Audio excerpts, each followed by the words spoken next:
जय हिंद, नमस्कार. सर्व विद्यार्थी मित्रांचं स्वागत आहे आपल्या स्टिकर मराठी एस-एस-सी आणि रेल्वे एक्झाम या यूट्यूब चॅनलवर. तर बघा, आज जी कन्सेप्ट मी घेऊन आलेली आहे ते आहे जीवनसत्वांवरती. आता जीवनसत्व आहारशास्त्र हे तुम्हाला प्रत्येक एक्झामला विचारलं जाणारं टॉपिक आहे आणि त्याच्यावरती भरपूर क्वेश्चन तुम्हाला विचारले जातात. तर जीवनसत्व काय आहे? ते कशासाठी आपल्याला लागतात? ठीक आहे. त्याचे प्रतिस्थापने म्हणजे आपल्याला जीवनसत्व कशातून मिळतं आणि जीवनसत्वांचं रासायनिक नाव काय? हे आज आपण इथे बघणार आहोत. पाण्यात सोल्युबल म्हणजे वॉटर सोल्युबल कोणते आहे, फॅट सोल्युबल कोणते आहे, हे विटामिन्स म्हणजे जीवनसत्व आज आपण इथे बघणार आहोत. म्हणून सेशनला शेवटपर्यंत बघायचं आहे आणि सेशनच्या लिंकला जास्तीत जास्त शेअर करायचंय. जेव्हाही आपण लाईव्ह लेक्चरला सुरुवात करू त्यावेळेस आपण या सगळ्या कन्सेप्टवरती क्वेश्चन आन्सर घेणार आहोत. तुम्ही जसं आजची आता बघा, काल झालेली जी कन्सेप्ट तुम्ही बघितली असेल तर ती पचन संस्थेची होती. त्याच पद्धतीने आजची जी कन्सेप्ट आहे हे पण तुम्ही व्यवस्थित बघायचं आहे आणि नोट्स काढायचे आहेत. नोट्स काढल्यानंतर तुम्हाला याचा खूप फायदा होणार आहे. एस-एस-सी अँड रेल्वे या दोघंही एक्झामच्या पोस्टसाठी तुम्हाला चालणारं लेक्चर असणार आहे. ठीक आहे. तर सुरुवात करूया आजच्या लेक्चरला. त्याआधी सगळ्यांनी सेशनच्या लिंकला एकदा शेअर करून घ्यायचंय आणि जास्तीत जास्त या व्हिडिओला शेअर करायचंय. ओके. चला, लाईक करून घ्या सगळ्यांनी व्हिडिओ आणि शेअर पण करायचंय. ठीक आहे. तर जीवनसत्व बघा काय असतं. आता जीवनसत्वांचं रासायनिक नाव काय आहे हे सुद्धा आपण इथे बघणारच आहोत. तर बघा, विटामिन्स म्हणजे काय? तर जीवनसत्वाचा शोध सी फुंक या शास्त्रज्ञाने लावला. आता याच्यावरती तुम्हाला लगेच एक मार्क तुम्ही मिळवू शकता. जीवनसत्वाच्या शोधावरती तुम्हाला प्रश्न विचारले जातात. ठीक आहे. कोणी लावलेला आहे? फुंक या शास्त्रज्ञाने लावलेला आहे. आपल्या शरीराची वाढ तसेच शरीरात कार्य सुरळीत चालण्यासाठी जीवनसत्वाची आवश्यकता असते. आपल्या शरीरामध्ये आपली वाढ व्हावी, व्यवस्थित सगळ्या पेशी, सगळे ऑर्गन व्यवस्थित वाढावे, त्यांच्या ग्रोथसाठी आपल्याला विटामिनची आवश्यकता असते. मानवी शरीर सर्व जीवनसत्वे स्वतः तयार करू शकत नाही, त्यालाही बाहेरून घ्यावी लागतात. आता सगळेच जीवनसत्वे आपण तयार करू शकतो का? मानवाच्या शरीरामध्ये सगळेच जीवनसत्वे तयार होतील का? तर नाही होणार. बरोबर. काही जीवनसत्वे आपल्याला काय करावं लागणार आहे? बाहेरून घ्यावं लागणार आहे. म्हणूनच आपण म्हणतो की काही जीवनसत्वांची प्रतिस्थापने म्हणजे आपल्याला कुठून मिळणार आहे ते जीवनसत्व. ठीक आहे. त्याचा सुद्धा इथे अभ्यास करणार आहोत. ओके. देन बघा, आता आपण जीवनसत्वांचे प्रकार इथे एकदा बघून घेऊ की जीवनसत्व किती प्रकारचे असतात, काय प्रकार आहे जीवनसत्वांचे. ओके. तर बघा, मेदात विरघळणारे पहिल्यांदा बघणार आहोत आपण. मेदात विरघळणारे जीवनसत्व आणि पाण्यात विरघळणारे जीवनसत्व. दिसतंय व्यवस्थित सगळ्यांना? मेदात विरघळणारे म्हणजे काय? तर फॅट सोल्युबल विटामिन्स. काय सांगितलं? फॅट सोल्युबल म्हणजे जे मेधामध्ये विद्राव्य आहे असे कोणते आहे? ADEK. ठीक आहे. एडेक हे जे आहे हे फॅट सोल्युबल आहे. पण हे जे विटामिन आहे हे जर शरीरामध्ये जास्त झाले तर तुम्हाला त्रास होण्याची पण शक्यता असते. आणि पाण्यात विद्राव्य बी अँड सी. ब आणि क काय आहे? पाण्यात सोल्युबल आहे. आणि मेधात विरघळणारे कोणते? ADEK. हे काय आहे? चारही विटामिन जे आहे ते मेधामध्ये विरघळतात आणि हे जे दोन आहे ब आणि क हे पाण्यामध्ये विरघळणारं विटामिन आहे. ठीक आहे. आता याच्यापैकी ब जे आहे तर ब जीवनसत्वाला आपण काय म्हणतो? बी कॉम्प्लेक्स म्हणतो. काय बोलतो? बी कॉम्प्लेक्स. मग बी कॉम्प्लेक्स का म्हणतो? कारण ह्याच्यामध्ये एकूण 8 विटामिन्स आहे. 8 जीवनसत्वांचा हे काय आहे? घटक आहे. ठीक आहे. मग यापैकी जो B12 आहे, ठीक आहे, B12चं रासायनिक नाव सायनोकोबाल्मिन आहे. हा B12 फक्त एकमेव फॅट सोल्युबल आहे. काय येईल हा एकमेव? फॅट सोल्युबल येणार आहे. बाकीचे सगळे जे बी कॉम्प्लेक्स आहे प्रत्येक पाण्यात मिसळतात. समजलंय? क्लिअर आहे एवढं? ठीक आहे. तर बघा, आता आपण बघणार आहोत यांचे रासायनिक नाव. ओके. आता बघा, पहिलं जीवनसत्व आहे अजीवनसत्व. आता ह्याच्यावरती विचारले जाणारे प्रश्न मी तुम्हाला सांगते. जे अजीवनसत्व आहे याचा रासायनिक नावावर नेहमी प्रश्न विचारला जातो. रासायनिक नाव रेटिनॉल. ठीक आहे. आज बघा, काल पेपरचं विश्लेषण घेतलं आपण. बरोबर. काल एका पेपरचं विश्लेषण झालेलं आहे. त्या पेपर विश्लेषणामध्ये सेम टू सेम प्रश्न विचारला गेला होता. जीवनसत्वावरचा प्रश्न होता की ई जीवनसत्वाचं रासायनिक नाव काय आहे? ईचं काय? मग टोकोफेरॉल आहे. बरोबर. तसं अजीवनसत्वाचं रासायनिक नाव आहे रेटिनॉल. मग अजीवनसत्व तुम्हाला कशातून मिळतील? याला बोलतो आपण, स्रोतला बोलतो प्रतिस्थाने. ठीक आहे. कशातून मिळणार आहे? गाजर, पपई, आंबा, टोमॅटो, पालक, मेथी, कोथिंबीर, अंडी, मासे, माशांच्या यकृताचे तेल म्हणजे शार्क लिव्हर ऑइल, दूध, दही. ठीक आहे. याच्यापासून तुम्हाला काय मिळणार आहे? विटामिन ए मिळणार आहे. जीवनसत्व अ मिळणार आहे. आणि जीवनसत्व अ आपल्या शरीराला सगळ्यात जास्त लागणारं आणि खूप काय आहे? गरजेचं असणार आहे. का बरं? कार्य काय बघा, डोळ्यांचे आरोग्य राखणे, तसेच तसेच त्वचेचे आरोग्य सुद्धा राखणे. ठीक आहे. आता आपण काय बोलतो, की विटामिनच्या कमतरतेमुळे कोणता रोग होतो? रातआंधळेपणा होतो. मग तुम्ही जर जीवनसत्व व्यवस्थित घेत असाल, तर तुमचे डोळ्यांचे आरोग्य व्यवस्थित राखण्यास मदत होईल. त्यानंतर केस वाढण्यासाठी किंवा आपल्या डोक्याची जी त्वचा आहे, ज्याला तुम्ही स्काल्प बोलतात, ती व्यवस्थित राहण्यासाठी, हायड्रेटेड राहण्यासाठी आणि आपल्या केसांचं आरोग्य चांगलं राहण्यासाठी आपल्याला जीवनसत्व खाणं जास्त गरजेचं आहे. मग त्याची प्रतिस्थापने दिलेलीच आहे. बघा, सायन्सचा अभ्यास करताना नेहमी लक्षात ठेवायचं, की हा अभ्यास फक्त आपल्या पेपरसाठी मर्यादित नाही, तर हा जो अभ्यास आहे हा आपल्या दैनंदिन आयुष्यासाठी सुद्धा गरजेचा आहे. एखादा तुम्हाला जर आपल्या स्वतःमध्ये जर काहीतरी बदल दिसतो आहे किंवा काही गडबड वाटत असेल, तर स्वतः घरच्या घरी त्याचा इलाज आपण करू शकतो. बघा, जसं कुठलीही गाडी चालवण्यासाठी आता मुलांना गाडी आवडत असते, बरोबर की नाही? त्यांचं पहिलं प्रेम म्हणतो तो गाडीच असतं, बरोबर? की गाडी आमचं प्रेम आहे. जसं माझा भाऊ आहे, ज्याला गाडी खूप आवडते, तो त्याच्या गाडीची खूप काळजी घेतो. त्याच पद्धतीने आपण आपल्या शरीराची काळजी घेतली पाहिजे. कशी? तर गाडीला व्यवस्थित राखण्यासाठी आपण त्याच्यामध्ये ऑइल टाकतो. वेळोच्या वेळी ते इंजिन त्याचं चेक करणं, ऑइल चेक करणं, पेट्रोल, डिझेल त्या गाडीमध्ये व्यवस्थित ठेवणं, ठीक आहे. त्या गाडीला व्यवस्थित मेंटेन करणं, ही आपली जबाबदारी मानतो. तसंच आपलं शरीर सुद्धा आहे. जर आपण आपल्या शरीरामध्ये, शरीररूपी गाडीमध्ये जर इंधन टाकलं नाही, इंधन म्हणजे काय? तर हे जीवनसत्वे. तर काय होणार आहे? जीवनसत्वाची कमतरता झाली, रातआंधळेपणा येणार आहे. मग ते तुम्ही कशातून रातआंधळेपणा सगळ्यात जास्त कोणाला येतो? लहान मुलांना येतो. कोणाला येतो रातआंधळेपणा? लहान मुलांना. कारण त्यांच्या डोळ्याची जी डेव्हलपमेंट आहे ती त्यांच्या एजनुसार होत असते. सो त्यांना व्यवस्थित व्हिटॅमिन नाही मिळाले तर हे सगळे आजार व्हायला सुरुवात होत असते. बरोबर? मग बघा, आपण प्रतिस्थाने जसं बघितलं, मासे, माशांचं यकृताचे तेल, तसंच कार्य काय आहे अजीवनसत्वाचं? डोळ्याचं आरोग्य तसेच त्वचेचे आरोग्य राखणे. आता त्याच्या अभावी होणारे रोग आहे रातआंधळेपणा, डोके कोरडे पडणे, ठीक आहे. नंतर काय दिलंय बघा, डर्मेटायसिस म्हणजे पूर्ण डर्मेटायसिस म्हणजे काय? की तुम्हाला त्वचेचा आजार होणे, ठीक आहे. त्वचेचा आजार होण्याचं कारण काय आहे? विटामिनची कमतरता. लक्षात आलंय? पटकन लाईक करून घ्या मग आता आपल्या व्हिडिओला. ओके. आता नेक्स्ट बघा, जीवनसत्व ड. जीवनसत्व ड बद्दल काल तुम्हाला संभाजीनगर एसआरपीएफ 14 ला विचारलेला प्रश्न आहे, सो लक्षात घ्यायचा आहे. काल आपण विश्लेषण याचं घेतलेलं आहे ना. रासायनिक नाव काय आहे? कॅल्सिफेरॉल. काय रासायनिक नाव आहे ड जीवनसत्वाचं? कॅल्सिफेरॉल आहे, ठीक आहे. मग कॅल्सिफेरॉल कोणाचं नाव आहे विचारलं जाईल, सो मी इथे ते इम्पॉर्टंट म्हणून लिहिते. तुम्हाला नावही विचारलं जाणार आहे आणि तुम्हाला अभावी होणारे रोगही विचारले जाणार आहे. जसं की बघा, इथे दिलेलं आहे की विटामिन डी तुम्हाला कशातून मिळणार आहे, है ना? स्रोत काय आहे बघा याचा? मग सूर्याच्या सकाळच्या कोवळ्या उन्हातून डी जीवनसत्व मोठ्या प्रमाणात मिळते. कसं? बघा, त्वचेखालील अर्गेस्टेरॉल सकाळच्या कोवळ्या सूर्यप्रकाशाचे रूपांतर डी जीवनसत्वात करते. म्हणजे काय? आता जे अर्गेस्टेरॉल आपल्या त्वचेमध्ये प्रेझेंट आहे, मग जेव्हा पण सूर्यकिरण आपल्या त्वचेवर पडतील, तेव्हा ह्याचं रूपांतर जे आहे ते कशामध्ये होणार? जीवनसत्व डी मध्ये होणार. मग जीवनसत्व डी कुठे असतं? आपल्या स्किनवर असतो. कुठे असतं? आपल्या स्किनवर. जास्ती सोप यूज केल्यानंतर जे आपण साबण, सोप यूज करतो त्याच्यामध्ये केमिकल्स असतात. मग त्या केमिकल्सने आपलं व्हिटॅमिन डी जे आहे ते त्वचेवरून त्याची लेयर जाते. म्हणून बघा, सोप केव्हा खूप जास्त यूज केला जातो? जेव्हा तुम्ही अशा गोष्टीमध्ये काम करत आहे की जिथे खूप धूळ आहे. ठीक आहे. तुम्ही कोळशाच्या मिलमध्ये काम करायला जातात का? किंवा खूप मातीमध्ये काम करायला जातात का?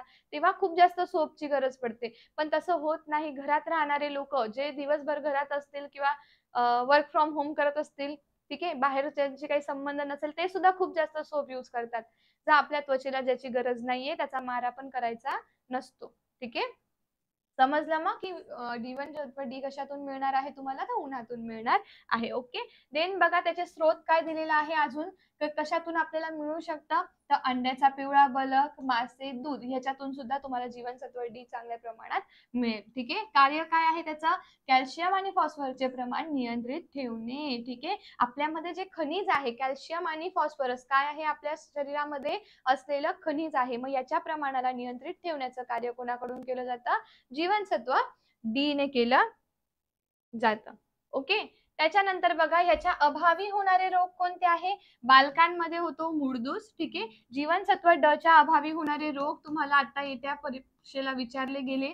ठीक आहे. आता 2024 ला तुमचे जे पेपर झाले त्याला हे प्रश्न विचारले गेले. सो अजून ज्याचे पेपर बाकी आहे, ठीक आहे, अजून पेपर बाकी आहे, संपलेले नाहीये पूर्ण, तर त्यांच्यामध्ये हे प्रश्न विचारण्याची शक्यता आहे. सो व्यवस्थित अभ्यास करायचा आहे. ठीक आहे. आता जीवनसत्व डी अभावी मुरदूस होतो सगळ्यांना माहिती आहे. आणि प्रौढांमध्ये, प्रौढ म्हणजे अडल्ट, जे कितीच्या पुढे आहेत, जे 18+ आहे, 18 वर्षाच्या पुढे आहे, त्यांना आपण बोलतो प्रौढ. यांना अस्थिमृदुता हा रोग होतो. आता मुरदूस म्हणजे काय, की लहान बाळांमध्ये जे बोन्स आहेत, ठीक आहे, हे आपले काय आहे, हाडं आहे, तर हे वाकतात. हे बघा, दिसतंय बघा, ह्या पद्धतीने वाकलेली हडे असतात, यांना आपण काय बोलतो, मुरदूस म्हणतो. आणि प्रौढांमध्ये जे मोठे आहेत त्यांना त्यांच्यामध्ये होतो अस्थिमृदुता. सेम तसंच आहे. ठीक आहे. याला रिकेट सुद्धा म्हटलं जातं. कळतंय? देन बघा, पुढचं जीवनसत्व आहे जीवनसत्व ई. ठीक आहे. हे सुद्धा इम्पॉर्टंट आहे. कालच्या पेपरला याच्यावर प्रश्न आलेला होता तुम्हाला, है ना. जीवनसत्व ई, रासायनिक नाव काय आहे, टोकोफेरॉल. आता काल झालेला पेपर नाहीये, काल आपण पोलीस भरतीवर याचं काय घेतलेलं आहे, विश्लेषण घेतलेला पेपर आहे.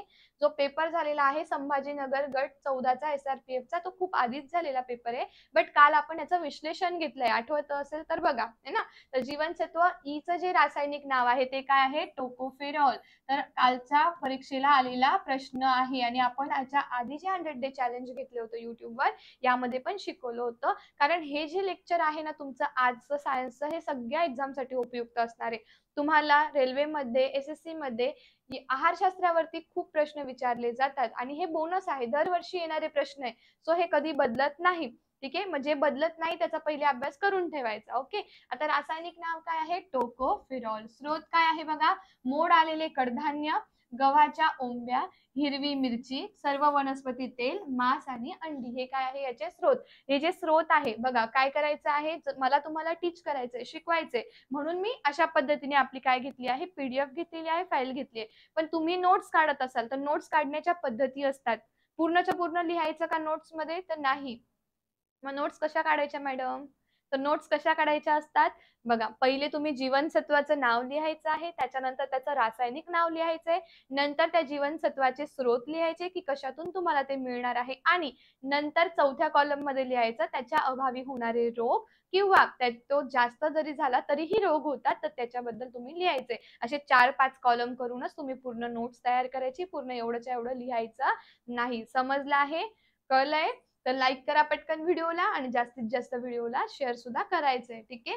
बघा, आता त्याचं कार्य काय आहे, ई जीवनसत्वाचं कार्य अँटीऑक्सिडंट म्हणून कार्य करते, रोगप्रतिकारक शक्ती निर्माण करण्यास मदत करते. महत्वाचं कार्य काय आहे, आपली जी इम्युनिटी आहे, रोगप्रतिकारक शक्ती आहे, त्याला निर्माण करण्यासाठी आपल्याला जीवनसत्व ई लागतं, म्हणजे लागतं, है ना. मग अभावी होणारा रोग आहे वांझपणा, ज्याला तुम्ही बोलतात इन्फर्टिलिटी. ठीक आहे. इन्फर्टिलिटी केव्हा येते, स्त्री किंवा पुरुषामध्ये इन्फर्टिलिटीचा त्रास केव्हा होतो, जेव्हा जीवनसत्व ई ची काय असते, कमतरता असते. ठीक आहे.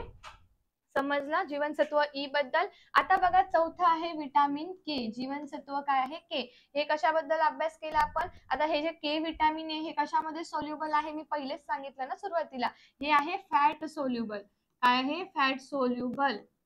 ओके. जीवनसत्व ई पण कशात होतं, कशात विरघळतं, मेदात विरघळतं, म्हणजे ते सुद्धा काय झालं, फॅट सोल्युबल झालं. ठीक आहे. मग रासायनिक नाव काय आलं याचं, पायलोक्विनॉन. काय रासायनिक नाव आहे, इम्पॉर्टंट आहे मुलांना, लक्षात ठेवा. ज्या पद्धतीने मी सांगितलंय त्या पद्धतीने ह्याच्या नोट्स काढा. कालचं आपलं लेक्चर झालेलं आहे पचन संस्थेचं, त्यावरती नोट्स काढा, त्याचे मी क्वेश्चन आन्सर तुमच्या समोर घेऊन येणार आहे. टॉपिक वाईज क्वेश्चन आन्सर आपल्या लाईव्ह मध्ये नंतर सुरू होणार आहे. आणि तुम्हाला बॅच जॉईन करायची आहे. आता हे मी तुम्हाला युट्यूब वरती देत आहे लेक्चर, बट तुम्हाला बॅच तुम्ही जेव्हा जॉईन कराल तेव्हा याच्यापेक्षा सुद्धा डीप मध्ये आपल्याला तिथे शिकायला मिळणार आहे. ओके. तर बघा, पायलोक्विनॉन हे रासायनिक नाव आहे के जीवनसत्वाचं. याचे स्रोत काय आहे बघा, ज्या पद्धतीने तुम्हाला दिलेले आहे इथे, है ना. काय स्रोत आहे मग, आपल्या आतड्यातील काही जीवाणू, आतड्यातील म्हणजे इंटेस्टाईन मध्ये काही प्रकारचे जीवाणू असतात, ज्यांच्याद्वारे सुद्धा हे काय होतं, प्रोड्यूस केलं जातं. या जीवनसत्वाची निर्मिती करतात पालक, गोबी, कडधान्य, अंड्याचा बलक, मांस, दूध व दूधजन्य पदार्थ. दूधजन्य पदार्थामध्ये पनीर वगैरे येतं, ते सुद्धा खाल्ल्यानंतर तुम्हाला के जीवनसत्व मिळतं.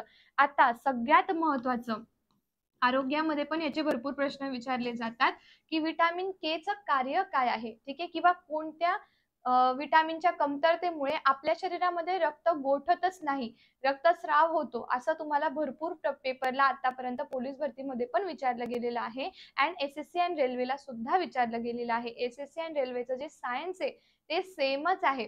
ठीक आहे. तुम्ही सरळ सेवेला ज्या सायन्सची तयारी करतात त्याच्यापेक्षा थोडी लेवल वाढवली तर तुम्ही सेंट्रलचा अभ्यास करू शकतात. रेल्वे कशात आहे? सेंट्रलमध्ये आहे ना. रेल्वेचे पेपर देणार म्हणजे सेंट्रलमध्ये देणार आणि आता तुमचं नोटिफिकेशन तर पडलेलंच आहे. सो तुम्ही फॉर्म भरायच्या डेटवरती लक्ष ठेवायचं आहे. डॉक्युमेंटचा व्हिडिओ खूप लवकर तुमच्यापर्यंत पोहोचणार आहे. आपल्या चॅनलला सबस्क्राईब केलं नसेल आतापर्यंत तर सगळ्यात आधी पहिले हेच काम करा. आता व्हिडिओला स्टॉप करून पहिले चॅनलला सबस्क्राईब करायचं आहे. कुठलं चॅनल आहे आपलं? Tikkar Marathi SSC and railway exam चॅनलला सबस्क्राईब करून ठेवायचं सगळ्यांनी. ओके. कार्य काय आहे विटामिन केचं? तर रक्त गोठण्याच्या क्रियेत मदत करणे, हाडांच्या विकासामध्ये मदत करणे, ग्लुकोजचे ग्लायकोजनमध्ये रूपांतर करण्यासाठी मदत करणे. ग्लुकोजचे ग्लायकोजनमध्ये रूपांतर कधी होते सांगा मला? कधी होते? जेव्हा तुम्ही एक्स्ट्रा ग्लुकोज घेतात. ठीक आहे. जेव्हा तुम्ही एक्स्ट्रा ग्लुकोज खातात त्या ग्लुकोजचं रूपांतर ग्लायकोजनमध्ये होतं आणि ते यकृतामध्ये स्टोअर होतं. कुठे स्टोअर होतं? ते यकृतामध्ये स्टोअर होतं आणि नंतर जेव्हाही तुमच्यामध्ये एनर्जी कमी असेल तर त्याचंच रूपांतर पुन्हा ग्लुकोजमध्ये केलं जातं आणि ती एनर्जी पुन्हा आपल्या बॉडी फंक्शनिंगसाठी यूज केली जाते. ओके. आता ह्याच्या अभावी होणारे रोग म्हणजे रक्त गोठवण्याचे कार्य मंदावते. ठीक आहे. आता बघा जे कार्य आहे ते कार्य कधी होतील? जेव्हा एखादी व्यक्ती तिथे प्रेझेंट असेल. आता समजा माझं काम आहे तुम्हाला सायन्स शिकवणं, पण मी जर इथे नाहीये तर तुम्हाला सायन्स शिकवणं थांबणार आहे. म्हणजे जे माझं कार्य आहे तर माझ्या अभावी मी नसताना तेच कार्य थांबणार आहे. सो अभावी आणि कार्य यांचे जर तुम्हाला एक जरी लक्षात असेल तर तुम्ही दोघांची उत्तर लिहू शकतात. बरोबर. समजा कार्य लक्षात असेल तर अभावी होणारे रोग पण लक्षात येतात लगेच. बरोबर. समजलं. आणि अभावी होणारे रोग लक्षात आहे तर कार्य लक्षात येणार. आता बघा अभावी होणारा रोग आहे के जीवनसत्वाचा कोणता? रक्त गोठवण्याचे कार्य मंद होते. मग तो असणार त्याचं कार्य काय आहे? रक्त गोठवण्याच्या कार्यात मदत करणं आहे. ठीक आहे. समजलंय? आता बघा ब जीवनसत्व ज्याला आपण बोलतो बी कॉम्प्लेक्स आणि हे तुमच्यासाठी इम्पॉर्टंट आहे. ठीक आहे. बी कॉम्प्लेक्स काय आहे तर बघा या जीवनसत्वास बी कॉम्प्लेक्स म्हणतात कारण हा 8 जीवनसत्वाचा गट आहे जे लेक्चरच्या सुरुवातीलाच मी तुम्हाला सांगितलंय है ना. आता त्याची माहिती आपण पुढील तक्त्यात जाणून घेणार आहोत. तर कसा आहे तक्ता बघा. आता आपण पहिले बघणार आहोत बी फर्स्ट. ठीक आहे. व्यवस्थित लक्ष द्यायचं आहे. याच्या रासायनिक नावांवरती प्रश्न तुम्हाला रेल्वेमध्ये खूप वेळेस विचारला गेलेला आहे. ठीक आहे. काय केलेलं आहे? रेल्वेमध्ये खूप वेळेस प्रश्न विचारला गेलेला आहे आणि एसएससी ला सुद्धा याचे प्रश्न विचारले जातात. ठीक आहे. आता जीवनसत्व बी फर्स्टचं रासायनिक नाव आहे थायमिन. कार्य काय आहे? चयापचय क्रियेत भाग घेणे. ठीक आहे. ज्याही रिएक्शन होतात, जैवरासायनिक क्रिया होतात त्यांच्यामध्ये कार्य करण्याचा भाग घेण्याचं कार्य थायमिनचं असतं आणि थायमिन कोण आहे? बी फर्स्ट. ठीक आहे. बी फर्स्टला कशा कोणत्या नावाने ओळखतात? बी सेकंडला कोणत्या नावाने ओळखतात? बी 12 ला कोणत्या नावाने ओळखतात? हे लक्षात ठेवणं मस्ट आहे तुम्हाला. ठीक आहे. याच्या अभावी बेरी हा रोग होतो. बरोबर. बी 2 च्या अभावी आता बी 2 चं रासायनिक नाव काय आहे? रायबोफ्लेविन. काय आहे? रायबोफ्लेविन. काय नाव आहे? बी 2 चं रासायनिक नाव रायबोफ्लेविन. असाच्या असा चार्ट तुम्ही बनवा, नोट्स काढा. त्याच्या अभावी काय होणार आहे? बुबुळ अपारदर्शक होणे, ओठ लाल होऊन फुटणे आणि याचं कार्य काय आहे? डोळ्यांच्या बुबुळांची सशक्तपणा राखणे. मी तुम्हाला बोललेली आहे कार्य आणि अभावी होणारे रोग. हे तुम्हाला याच्यापैकी एक जरी लक्षात असेल तर तुम्ही दोघंही लिहू शकतात. ठीक आहे. बी 2 चं समजलं. त्यानंतर आहे जीवनसत्व बी 3. बी 3 चं नाव काय आहे? नियासिन. बी 3 वरती मागे विचारला गेला होता प्रश्न. की बी 3 चं रासायनिक नाव काय आहे? तर बी 3 चं रासायनिक नाव नियासिन आहे. याचं कार्य काय आहे? तर शरीरामध्ये कोलेस्टेरॉलचे प्रमाण नियंत्रित ठेवणे. आपल्यामध्ये गुड अँड बॅड दोघं प्रमाणाचे कोलेस्टेरॉल असतात. बरोबर. एक गुड असतं, एक बॅड असतं. जे बॅड कोलेस्टेरॉल आहे ते काय करतं? आपली जी धमनी आहे, जी धमनी काय करते? रक्त वाहून नेण्याचे कार्य करत असते ना पूर्ण शरीराला. तर ज्या धमन्या आहे ज्यांच्यामध्ये प्युअर ब्लड आहे त्यांच्यामध्ये ब्लॉकेज निर्माण करण्याचं कार्य कोण करतं? कोलेस्टेरॉल करतं. बरोबर. मग ते ब्लॉकेज काढावं लागतं आपल्याला है ना. तर बघा कार्य काय आहे? कोलेस्टेरॉलचे प्रमाण नियंत्रित ठेवणे. अभावी पेलेग्रा हा रोग होतो. कोणाच्या अभावी? जर तुमच्यामध्ये B3 कमी असेल तर काय रोग होणार आहे तुम्हाला? पेलेग्रा हा रोग होणार आहे. आता आहे B5. B5 चा आहे पेंटेथेनिक आम्ल. काय नाव आहे? पेंटेथेनिक ऍसिड, पेंटेथेनिक आम्ल. कार्य काय आहे? विकरांचे कार्य सुरळीत होण्यासाठी मदत करते. विकरे म्हणजे काय? एन्झाईम्स. काय आहेत? एन्झाईम. एन्झाईम आपल्या शरीरात काय कार्य करतात बरं? माहित आहे तुम्हाला? एन्झाईम आपल्या शरीरात काय कार्य करतात? जैव रासायनिक ज्या प्रक्रिया आहे त्यांचा रेट वाढवण्यासाठी आपल्या शरीरामध्ये एन्झाईम्स असतात. ठीक आहे. आता याच्या अभावी बर्निंग फिट. आता आपण बोलतो ना जळजळ होते, मला जळजळ होणे म्हणजे काय? त्याच्या अभावी बर्निंग फिट हा काय होतो? त्रास आपल्याला होतो. ठीक आहे. B6चं नाव काय आहे? पायरिडॉक्सिन. काय नाव आहे B6चं? पायरिडॉक्सिन. कार्य काय आहे? रक्त निर्मितीत मदत करणे. आपले जे रक्त निर्मित होत आहे याला मदत करायचं. तुम्ही विचार करा, जीवनसत्वांचे कार्य जे आहे ते पूर्ण तुमच्या बॉडी फंक्शनिंगला मदत करत आहे. याचा अर्थ तुम्हाला जीवनसत्व किती महत्वाचे हे आतापर्यंत तुम्हाला समजलं असेल तर पेपरच्या दृष्टीने नाही, पण दैनंदिन आयुष्यामध्ये सुद्धा तुम्हाला जीवनसत्वांची खूप जास्त गरज असते. आपल्या घरच्यांना जर नसेल माहिती तरीही आपण यांना या गोष्टी सांगू शकतो, प्रोव्हाइड करू शकतो. ठीक आहे. इन्फॉर्मेशन दिल्यानेच आपल्याकडे पण वाढते है ना. तर प्रत्येकाने पटकन आता काय करून घ्या, व्हिडिओला लाईक करून घ्यायचं एकदा. ओके. आता ह्याच्या अभावी होणारा रोग म्हणजे त्वचा रोग होणे. काय होतो? त्वचेचा रोग होतो म्हणजे त्वचेवरती चट्टे पडणे, रॅशेस होणे. ठीक आहे. हे सर्व कोणामुळे होतं? B6च्या कमतरतेमुळे. आता B7 वरती जास्तीत जास्त प्रश्न विचारले जातात तुम्हाला आणि B12 वर विचारतात. ठीक आहे. बायोटीन B7चं रासायनिक नावावर प्रश्न विचारला जातो. हे नावं तर पाठच करायचे तुम्ही, बाकी काही करू नका. हे बोनस प्रश्न आहेत तुम्हाला. बोनसचा अर्थ दरवर्षी मिळणारा. बोनस कसा मिळतो आपल्याला दरवर्षी? ठीक आहे. तुम्ही अभ्यास करतात ना, आता जॉब करत नाही. मग दरवर्षी दिवाळीला तुम्हाला बोनसच्या ऐवजी नवीन कपडे मिळतात की नाही, आई-वडील घेऊन देतात ना. मग त्याच पद्धतीने दरवर्षी येणारा, दरवर्षी मिळणारा म्हणजे दर पेपरला येणारा प्रश्न.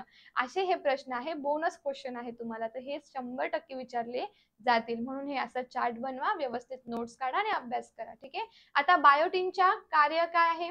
बायोटिनचे कार्य आहे त्वचेचे आणि केसांचे संरक्षण करणे. कशाचे? आपली जी त्वचा आहे ना, आपले केस आहे, या केसांना मजबूत करणे, ह्यांना शायनिंग येईल असं काहीतरी करणे. बरोबर. यांचे आरोग्य राखणे. हे सर्व बघा, केसांनीच आपलं लुक असतं.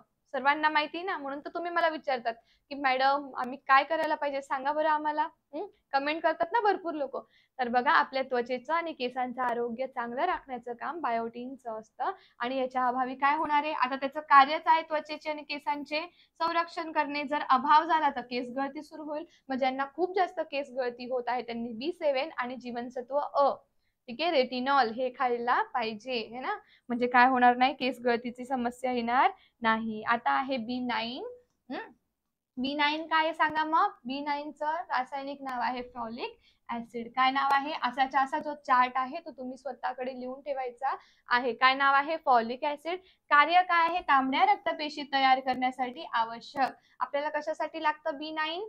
तांबड्या रक्तपेशी. तांबड्या रक्तपेशी म्हणजे RBC, ज्या काय करतात आपल्या शरीरामध्ये O2चं म्हणजे ऑक्सिजनचं वहन करतात. पूर्ण शरीरभर ऑक्सिजनचं वहन कोणाद्वारे केलं जातं? RBCs द्वारे केलं जातं. मग त्यांच्या निर्मितीसाठी कोण लागतो? B9 लागतो. बघा, RBC शिवाय ऑक्सिजन वहन होणार नाही आणि B9 शिवाय RBCs तयार होणार नाही. म्हणजे प्रत्येक गोष्टी ही काय एकमेकांना कनेक्टेड आहे. मग B9 तुम्ही खाल्लं तरच बाकीच्या गोष्टी तुमच्या शरीरामध्ये व्यवस्थित होतील. आणि बघा, अभावी काय होणार आहे? रक्तक्षय म्हणजे ॲनिमिया. रक्तक्षय, ॲनिमिया, पंडुरोग कशाला म्हणतो? आपल्या शरीरामध्ये लाल रक्तपेशींमध्ये जेव्हा लोहाचं प्रमाण कमी होतं तेव्हा आपल्याला काय होतं? रक्तक्षय किंवा ॲनिमिया होतो. ठीक आहे. आता B12 वरती खूप प्रश्न विचारले जातात. बी कॉम्प्लेक्स मध्ये एकमेव असा घटक आहे जो काय सांगा मला? फॅट सोल्युबल आहे. मी तुम्हाला पहिलेच सांगितलंय ना. बाकी सर्व हे काय आहे? Water soluble. ठीक आहे. काय आहे ते? वॉटर सोल्युबल आहे. आणि हे काय आहे B12? Fat soluble. सायनोकोबाल्मिन काय आहे रासायनिक नाव याचं? सायनोकोबाल्मिन. याचं सुद्धा कार्य आहे तांबड्या रक्तपेशींना तयार करणे. ठीक आहे. तांबड्या रक्तपेशींना तयार करणे आणि आपल्या त्वचेचं आरोग्य राखण्याचं काम B12च असतं. आणि B12 जे आहे ह्याच्यामध्ये कुठला घटक आहे? कोबाल्ट. ठीक आहे. याच्यावरती पण प्रश्न भरपूर वेळेस विचारतात की B12 मध्ये असणारा घटक कोणता किंवा कोबाल्ट कोणत्या जीवनसत्वाचा घटक आहे? तर कोबाल्ट कोणाचा घटक आहे? विटामिन B12 चा घटक आहे. ओके. याच्या अभावी सुद्धा तुम्हाला सेम तेच होणार आहे, रक्तक्षय किंवा ॲनिमिया. ओके. आता बघा, बी जीवनसत्वाचे स्रोत. आता तुम्ही म्हणाल की मॅडम तुम्ही इतकं सर्व सांगितलं, अभाव सांगितलं, कार्य सांगितले, पण बी जीवनसत्व खायचं असेल किंवा ते आपल्या शरीरात हवं तर आम्ही कसं घेणार? तर डोंट वरी, दिलेलंच आहे बघा. ब जीवनसत्वाचे स्रोत आहे मांस, यकृत, अंडी, शेंगदाणे, दूध, हिरव्या पालेभाज्या, मोड आलेली कडधान्य, ईस्ट. ठीक आहे. ईस्ट म्हणजे काय? ईस्ट आणि काय? सोयाबीन. ठीक आहे. चांगले ईस्ट हा, बाकीचे कुठले पण नाही. ठीक आहे. तर मग जे नॉनव्हेज खात नाही तर त्यांनी काय घाबरून जाण्याचं हे नाहीये. मांस आणि यकृत म्हणजे तुम्ही नसेल खात तर तुम्ही शेंगदाणे खाऊ शकतात, दूध पिऊ शकतात, हिरव्या पालेभाज्या खाऊ शकतात. मोड आलेली कडधान्य खूप चांगली आहे. मोड आलेली कडधान्य ती फक्त बी जीवनसत्वाचे स्रोतच नाहीये, तर आपल्या पूर्ण शरीराला रेग्युलेट करण्यासाठी, आपल्या सगळ्याच क्रिया व्यवस्थित ठेवण्यासाठी, आपले केस चांगले राखण्यासाठी खूप छान मदत करतात ते. ठीक आहे. म्हणून मोड आलेली कडधान्य खायची. आणि सोयाबीन मध्ये खूप सारे प्रोटीन सुद्धा असतात आणि त्याच्यामध्ये विटामिन पण असतात. बी विटामिन जास्त असतं त्यामध्ये. त्यामुळे सोयाबीन सुद्धा खायचे. समजलंय? आता बघा सी जीवनसत्व म्हणजे काय? क जीवनसत्व. तर सी जीवनसत्वाचं रासायनिक नाव काय आहे? ऍस्कॉर्बिक ऍसिड. काय नाव आहे? सी जीवनसत्वाचं रासायनिक नाव आहे ऍस्कॉर्बिक ऍसिड. ह्याच्यावरती पण भरपूर प्रश्न विचारले जातात. दिसतंय ना व्यवस्थित?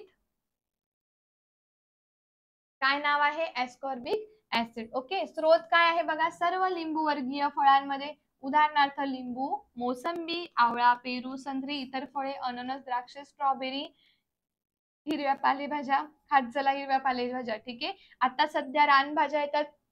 पावसाळा सुरू आहे. कंटोळीची भाजी माहितीये तुम्हाला? ती पण खायची. त्याच्याने आपल्या शरीराला खूप हेल्प मिळते. शरीरामध्ये सगळ्या क्रिया व्यवस्थित चालण्यासाठी. आणि ती फक्त कशात मध्ये मिळणार आहे? पावसाळ्यातच मिळणार आहे. सो खायचं आहे. ठीक आहे. नंतर सिमला मिरची, टोमॅटो, कोबी इत्यादी सर्व कशामधून मिळणार आहे तुम्हाला? याच्यामधून काय मिळणार आहे? जीवनसत्व क मिळणार आहे. ओके. समजलं आहे?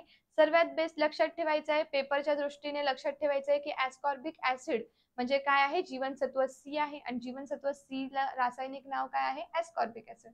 है ना? कशातून मिळणार आहे? सर्व लिंबूवर्गीय फळांमधून. बाकीच्या गोष्टी नाही लक्षात ठेवल्या तरी चालणार. ठीक आहे. कार्य बघा, दात हिरड्यांचे आरोग्य राखणे. आपले दात आणि हिरड्यांचे आरोग्य चांगले राखण्यासाठी रक्त गोठण्यास मदत करते. ठीक आहे. त्वचेखालील कोलेजन नावाच्या प्रथिनांचे काय करते? निर्मितीत मदत करणे. आपल्या त्वचेखाली कोलेजन असतात. कोलेजन प्रोटीन बोलतो ना आपण. तर ते कोलेजन आपल्या त्वचेचं रक्षण करत असतात. तर ते कोलेजनचं निर्मिती व्हावी त्याच्यासाठी तुम्हाला कुठलं विटामिन गरजेचं आहे? विटामिन सी गरजेचं आहे. ओके. आणि अभावी काय होणार आहे? विटामिन सीच्या अभावी स्कर्वी. हे तर आपल्याला माहिती आहे. आपण नेहमी बोलतो की नाही? स्कर्वी. विटामिन सीच्या अभावी काय होतं आपल्याला? स्कर्वी. नंतर दिलाय पायरोरिया. हे आजार होतात. ओके. समजतंय सर्वांना व्यवस्थित? समजलं? आता बघा, आता एकदा मी तुम्हाला हा चार्ट दाखवून देते. हा चार्ट असाच्या असा लक्षात ठेवायचा आहे. ठीक आहे.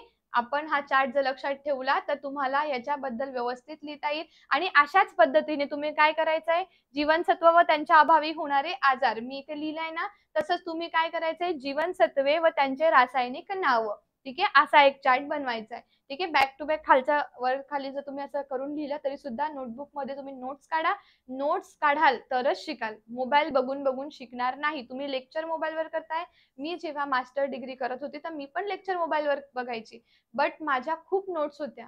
कारण आपले टीचर ज्या पद्धतीने आपल्याला शिकवत असतात ती त्यांनी अभ्यास केलेली पद्धत असते. मी जर तुम्हाला असं सांगितलं तर तुमच्या नोट्स अशाच असाव्या असं नाही. ज्याच्यात तुम्हाला समजेल तशा तुमच्या नोट्स असल्या पाहिजे. समजतंय ना? म्हणून काय करायचंय? नोट्स काढायच्या आहे. मी क्वेश्चन आन्सर घेणार आहे तेव्हा मी तुम्हाला विचारणार सुद्धा आहे की तुम्ही नोट्स काढलाय की नाही. ठीक आहे. मग बघा, जीवनसत्वे व त्यांच्या अभावी होणारे आजार. प्रकारामध्ये अजीवनसत्वाच्या अभावी रातंधळेपणा होतो. बरोबर. ब जीवनसत्वाच्या अभावी बेरीबेरी पेलेग्रा ॲनिमिया होतो. क जीवनसत्वाच्या अभावी स्कर्वी अशक्तपणा होतो. ड जीवनसत्वाच्या अभावी लहान मुलांमध्ये मुरदूस आणि मोठ्या माणसांमध्ये अस्थि मृदुता, ज्याला तुम्ही बोलतात रिकेट्स. काय बोलतात तुम्ही? रिकेट सुद्धा बोलतात. ठीक आहे. ई जीवनसत्वाच्या कमतरते काय होणार आहे? वांझपणा होणार आहे. हा पूर्ण चार्ट तुम्हाला खूप महत्वाचा आहे. तुम्हालाही माहिती आहे. बरोबर. तर बघा, जीवनसत्वाचं हे जे लेक्चर होतं आपलं ते काय झालेलं आहे आता इथेच आपलं संपलेलं आहे. ओके. समजलंय सर्वांना? जीवनसत्व बद्दल समजलेलं आहे. जीवनसत्व किती प्रकारचे शिकले आपण? बघा, आता बी आणि सी जे आहे ते पाण्यात विरघळणार आहे. ए डी ई के काय आहे? मेदात विरघळणार आहे. हे जीवनसत्वे आपल्याला कशातून मिळाले आहे? त्याचे स्रोत काय आहे? त्याच्या अभावी होणारे रोग काय आहे? हे सर्व आजच्या व्हिडिओमध्ये आपण जाणून घेतलेलं आहे. व्हिडिओ आवडल्यास व्हिडिओला लाईक करायचा आहे आणि हे कन्सेप्टचे व्हिडिओ फक्त आणि फक्त तुमच्यासाठी सुरू केलेले आहे. बाकी काहीच नाही याचा उद्देश. या व्हिडिओचा उद्देश इतकाच आहे, की आपल्या सर्व विद्यार्थ्यांना कन्सेप्ट क्लिअर व्हावी. आपली रेल्वेची आणि एस-एस-सीची बॅचमध्ये ॲडमिशन सुरू आहे. सो तुम्ही ऑफिस नंबरवर कॉन्टॅक्ट करून बॅचला ॲडमिशन घ्याच. बॅचमध्ये ॲडमिशन घेतल्यानंतर तुम्हाला डीप सगळं सिलेबस शिकवलं जाणारच आहे. पण तरीसुद्धा जे तुम्हाला नेहमी विचारलं जातं, ते आपण इथे YouTubeवर तुमचं घेत आहोत. म्हणून सेशनला जास्तीत जास्त लाईक करायचं आहे. आज पहिल्यांदा लेक्चर बघत असाल तर टिक्कर मराठी एस-एस-सी आणि रेल्वे एक्झाम चॅनलला सबस्क्राईब करायचं आहे. ओके. आणि आपलं टिक्कर मराठीचं ॲप सुद्धा आहे. आपण लाईव्ह घेतलेले प्रत्येक PDF तुम्हाला कशात मिळणार आहे? ॲपमध्ये मिळणार आहे. तुम्ही ॲप डाउनलोड करा. त्यामध्ये होम पेजवर तुम्हाला फ्री कोर्स दिसणार. त्या फ्री कोर्समध्ये गेल्यावर सगळ्यात लास्टमध्ये जा. तिथे तुम्हाला एस-एस-सी नावाचं फोल्डर दिसणार आहे एस-एस-सी एक्झामचं. त्यामध्ये क्लिक केल्यानंतर तुम्हाला सगळे सामान्य विज्ञानाचे लेक्चर मिळून जातील. ठीक आहे. चला bye bye. Take care. Wish you all the best. ठीक आहे. जय हिंद. Thank you.